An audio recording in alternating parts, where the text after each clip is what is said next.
Hola, ¿cómo están, estimados estudiantes? Pues hoy me verán un poquito diferente.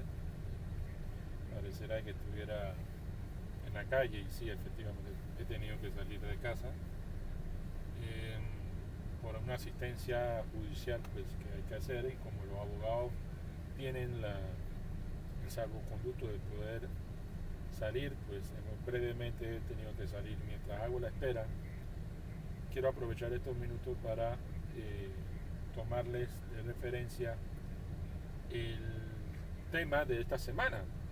Pues ya casi hemos culminado y terminado con el régimen de las personas. Recordarán que la semana pasada ya habíamos concluido con casi toda la clasificación del ejercicio de la patria potestad, del tema de la curatela, la tutela, la capita diminutio, y eso en términos generales es todo el régimen de las personas, ¿no? Ahora pues continuando con el plan y lo que ya estamos junto a finalizar, no, voy a tocarles el tema sobre el régimen de las cosas, o más bien, qué significa cosa.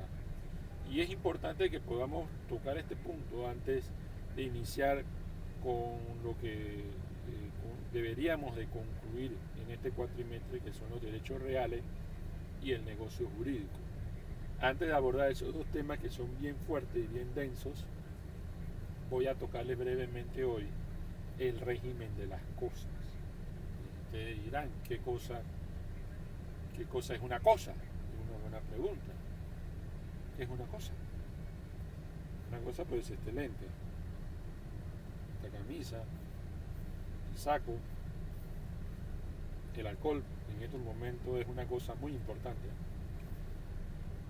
Y definitivamente que esta temática pareciera un poco sosa, boba, pero tiene un fundamento bien importante. Es que desde que existe el sistema jurídico romanista, los romanos de aquella época, imagínense, ya ubiquémonos en el 753 a.C., toda la historia que viene, ellos definen cosas como que es todo aquello que le puede reportar una utilidad a una persona. Y no olvidemos a quienes consideraban personas. Es decir, que la condición o el concepto de cosa también va ligado a la definición que ya sabemos, ya conocemos, de lo que es considerada una persona con derechos, ya sea derechos de libertad, derechos de ciudadanía, derechos de familia. Y asimismo, de esta manera, las cosas que pueda utilizar este tipo de personas deben de reportar una utilidad y con ello lleva implícita esta definición. Cosa es todo aquello que le reporta utilidad. Pero, pongamos este ejemplo.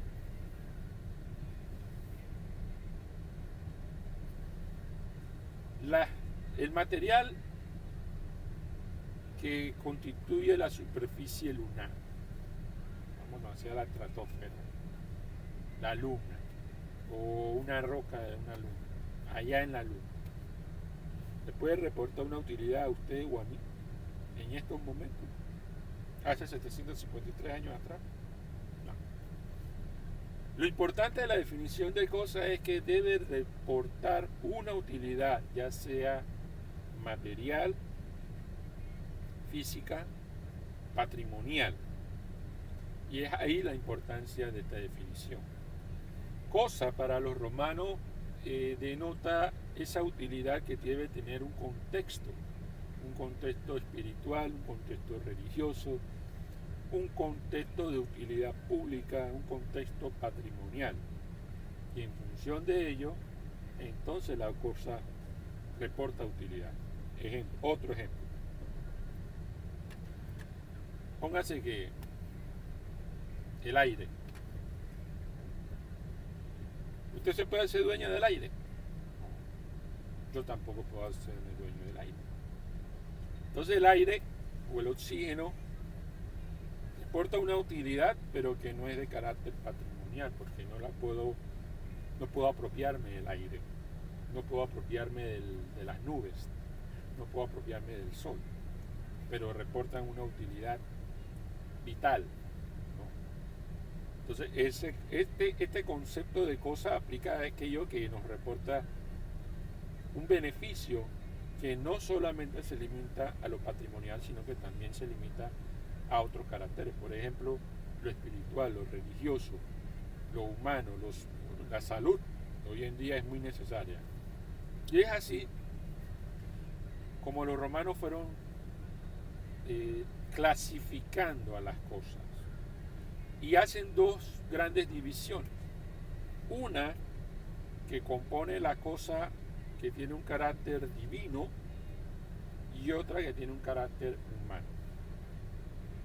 En latín, la palabra cosa se distinguía con el prefijo res, la res. De ahí entonces viene algunos conceptos que usted conoce como la república. La república significa la res pública, la cosa pública. De ahí viene el concepto de república. Pero en esta clasificación, en donde los romanos distinguen aquellas cosas que son divinas y aquellas cosas que son humanas o de carácter humano, ellos la identifican como, uno, la res divini iuris, y dos, la res humani iuris. Bien. Vamos primero con el primer conjunto de la res divini iuris. La res divini iuris se divide en tres elementos o en tres tipos de cosas divinas o de derecho divino, y que era aquella que los romanos aplicaban para el concepto de la práctica del culto, la práctica o el respeto a los dioses. Y es así como ellos clasifican que hay, en primer lugar, dentro de la clasificación de la res divini iuris, tenemos las cosas sagradas o res sacre, tenemos las cosas religiosas o res religiose, y tenemos las cosas santas o res sancte. Y hay una división o una diferencia entre cada una de ellas. Por ejemplo, en la primera, las cosas sagradas. Bueno, eran todas las cosas que utilizaban los romanos para rendirle un culto a los dioses, sobre todo a los dioses mayores. ¿Qué quiere decir eso? A los dioses como la diosa del amor, que es Venus, el dios de la guerra, que es Marte, la Justicia, la diosa de la justicia, Justicia, el dios Baco, el dios del vino, Baco. Entonces, diferentes dioses. Acuérdense que el pueblo romano era un pueblo politeísta, ¿no? Entonces tenían culto a diferentes dioses. Y a esos dioses o los objetos que utilizaban para venerar o rendirle culto a estos dioses mayores se le llamaban las cosas sagradas. ¿Sí? Las cosas sagradas. También pueden identificarse como los templos, cosas sagradas. Pero así como habían dioses mayores, los romanos también veneraban a lo que ellos conocían como los dioses menores, ¿no? Los dioses menores, que en realidad son los antepasados que han fallecido, son los parientes que han fallecido, lo que llevamos en el recuerdo. Entonces, una foto, un rostro, una máscara que utilizaban, también una tumba o una lápida, una sepultura, que son cosas que es para venerar y cuidar a los dioses, a los dioses menores, que son nuestros antepasados, las personas que han fallecido. A ellos, a ese tipo de cosas se le conoce como cosas religiosas, res religiosa. ¿Sí? Bien. Y por último tenemos las cosas santas, o las res sancte, que no significa de santidad como lo conocemos hoy en día, de rendirle tributo a un santo, ¿no? A ese concepto no se refieren los romanos, porque ellos no practicaban ese tipo de santidad, sino que a las cosas santas le atribuían un carácter de protección y de cuidado para aquellos objetos que, que permitían la protección y la seguridad de la ciudad. Ejemplo, una gran muralla, la muralla que bordeaba todo la ciudad, ¿no? La ciudad de Roma estaba amurallada. Entonces esas murallas eran consideradas como una res santa, que era inviolable, intocable, impenetrable, en la que la población no podía atentar contra ellas. ¿Sí?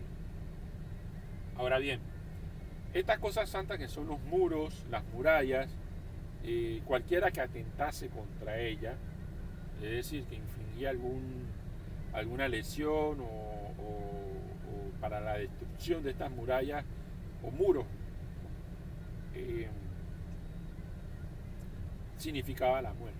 Entonces veneraban o protegían estas cosas y le infundían a la población que deben de cuidarla, porque si atentaban contra ella se castigaba con la muerte. Es como traer a colación hoy en día una red santa para nosotros, en la que debemos cuidar y debemos proteger, entre todo, porque forma parte del bien de todos. Podría ser algo parecido, proporciones guardadas, las estructuras del metro o las columnas que sostienen al metro. Imagínense que cada loco se estrellase contra una columna del metro, se viene abajo. Entonces, por poner algo cercano, las columnas que sostienen el metro podrían ser nuestras murallas del pasado. ¿Okay? Y esa sería una res santa. Bien. Ahora vamos con la otra clasificación de las cosas, del régimen de las cosas, que son las res humani iuris, o las cosas del derecho humano, de los derechos de los hombres, o la que tiene el contexto de utilidad para el hombre. Son las res humani iuris. Y estas res humani iuris se dividen en 4 clasificaciones. 4. Tenemos en primer lugar las res comunes. En segundo, las res públicas. Tercero, las res universales, las cosas universales. Y cuarto, las res mancipio. Bien. Vamos paso por paso. La res común